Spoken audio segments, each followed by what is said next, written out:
Chair پر میں بیٹھا ہوا ہوں، تو میرے جو 7 بندے وہ گئے تھے باہر سے لے کر ان کا چیکنگ کے لیے، وہ اندر چلے گئے، مجھے باہر بٹھا گئے۔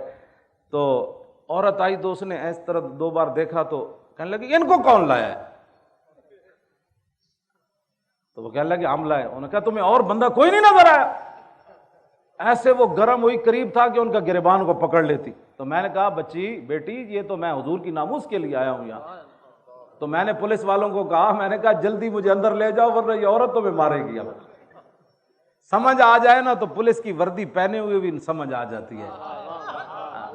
کیوں جی؟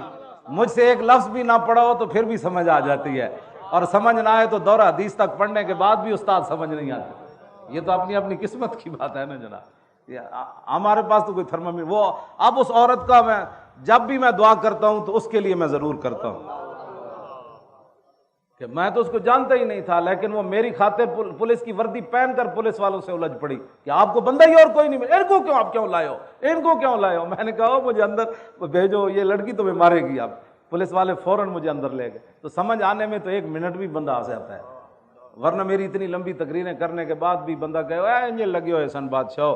تو اچھا ہوا میں جیلوں میں گیا، گھسیٹا گیا۔ ان کو پتہ ہے کہ جب ظالم اپنے ظلم پر اتر آتا ہے نا، ظالم ظالم ہی ہوتا ہے۔ ہاں جی، وہ تاریخ طبری میں امام علی مقام کا خطبہ موجود ہے، آپ محرم میں وہ پورا پڑھ کے سنائیں کہ امام علی مقام کیوں آئے۔ تو جب آدمی ظلم پر اتر آتا ہے نا تو امام علی مقام نے ان کو فرمایا جانتے ہو میں حسین ابن علی ہوں؟ تو جب ظلم پر اتر آتا ہے تو وہ کہنے لگے ہم تو آپ کو جانتے ہی نہیں ہیں، آپ کون؟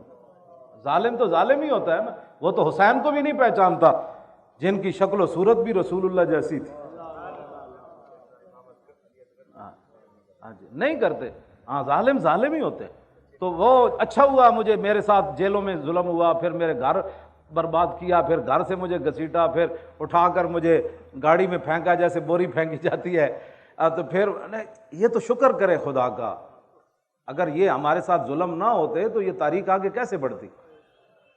تو پھر اللہ تعالیٰ ان اللہ مع الصابرین نہیں ہے، ہم روئے نہیں نا۔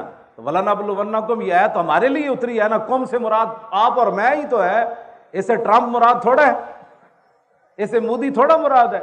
وَلَنَبْلُوَنَّكُمْ سے کم سے کون مراد ہے؟ آپ اور میں۔ وَلَنَبْلُوَنَّكُمْ بِشَيْءٍ مِّنَ الْخَوْفِ وَالْجُوعِ وَنَقْصٍ مِّنَ الْأَمْوَالِ وَالْأَنفُسِ وَالثَّمَرَاتِ، ان ساری چیزوں کی آزمائش آپ سے بھی ہونی ہے اور مجھ سے بھی ہونی ہے۔ جب یہ آزمائش ہو جائے گی تو پھر آگے کیا ہوگا؟ وَبَشِّرِ الصَّابِرِينَ الَّذِينَ إِذَا أَصَابَتْهُمْ مُصِيبَةٌ قَالُوا إِنَّا لِلَّهِ وَإِنَّا إِلَيْهِ راجعون۔ وہ مجھے میں نے انہوں نے جتنا بھی انہوں نے مجھے گھسیٹا، پھر وہ آگے پھینکا، وہ میرے سر سے پگڑی بھی اتر گئی، تو میں نے وہ اپنی گود میں رکھ لی، ٹوپی میں نے سر میں پہن لی، تو وہ پھر بھی میں ہنس رہا تھا، تو وہ پولیس والے کہنے لگے آپ ہمارے ساتھ مذاق کرتے ہیں؟ تو میں نے کہا آپ کا میرا مذاق بنتا نہیں ہے۔ کہنے لگا پھر آپ ہنستے کیوں ہیں؟ تو میں نے کہا اس لیے میں ہنس رہا ہوں کہ جن کو خوش کرنے کے لیے تم نے میرے گھر اتنا تباہی مچائی، مجھے گھسیٹا اور مجھے ایسے پھینک رہے ہو، اور مجھے تم نے گرم چادر بھی نہیں لینے دی، کہا کہ چل مولوی کو لائے چلو، چلو مولوی کو لائے چلو، یہ مولوی ہے؟ ہاں یہ۔ میں کہا میرا نام خادم حسین۔ اچھا تو ہے، پکڑو اس کو۔ وہ تقریباً 70 کے قریب ان کے ایسے گنیں پکڑی ہوئی تھی، وہ میرے گھر میں داخل ہوئے۔ کہتا آپ کا نام؟ میں کہا خادم حسین۔ کہتا اچھا پکڑو اس کو، اٹھو۔ میں نے کہا میں اٹھ نہیں سکتا۔ کہنے لگا یہ بہانے کرتا ہے، اس کو گھسیٹو۔ تو مجھے تو میں ہنس رہا تھا، تو وہ کہنے لگے آپ ہنستے کیوں ہیں؟ میں نے کہا جن کو خوش کرنے کے لیے آج جو روتے پھرتے ہمیں کیوں نکالا؟ ہاں جی، توجہ۔ میں تو نہیں رویا، مجھے کیوں گھسیٹا؟ کیوں؟ نہیں میں واقعی نہیں رویا، مجھے کیوں گھسیٹا؟